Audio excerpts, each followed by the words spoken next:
The Roman sea villa on the shore cliffs of Capo di Sorrento is considered by many bathers and culture enthusiasts as a must-have of a visit to Campania. The imposing ruin was first explored by Italian archaeologists in the 1960s.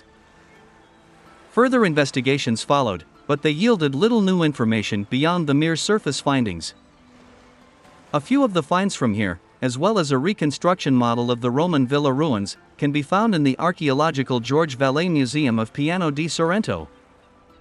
After all, since 2014 the site has been studied by a research team from the Winkelmann Institute of the Humboldt University in Berlin. And the archaeological excavations have indeed already been able to clarify one or two unanswered questions about the history of construction. In the vernacular, the ancient ruin is often equated with the so-called Pollio Villa. Pollio Felix was a Roman businessman of the late 1st century AD who had retired to his estate near Sorrento. From the Roman poet Publius Popinius Statius we know that Pollio came from a prestigious family in Puteoli and owned no less than 3 properties along with lands on the Gulf of Naples. The sea villa near Sorrento, where Statius visited several times, served as a permanent residence for Pollio and his family. Statius describes this place in his second Sylvanlied, which has survived the times and still gives us an impressive account of the estate. But where exactly was Pollio's villa located? This topic has been discussed a lot in the last 60 years, and sooner or later it always boils down to the same, though rarely seriously asked question. How literally can and may, must, or should one take the information of a poet written in hexameters at all? Popinius Statius was a poet, not a historian. A good verse meter and appropriate metaphors were more important to him than the factual representation of reality. On the other hand, his songs were commissioned works that were meant to focus on the wealth and intellect or charitable appearance of his clients.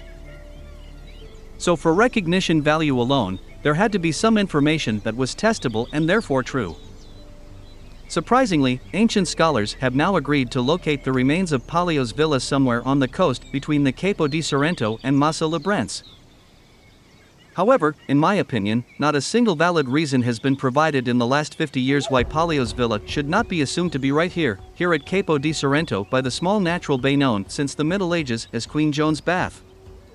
The ruins area on the coastal promontory is freely accessible for you. Immerse yourself in Roman life in the 1st century AD and embark on a fascinating journey through time in digital 3D reconstructions set to lifelike background sounds. Inspired by the 2009 London Charter for Computer-Aided Visualizations of Cultural Heritage, I have explained and tried to justify all my reconstructions.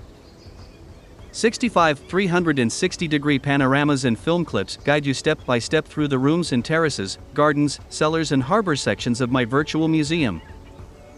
Enjoy at your leisure, at your own pace and on your individually chosen path. The millennia-old and still smelling of olives and lemons, of sea and earth, the magic of this place.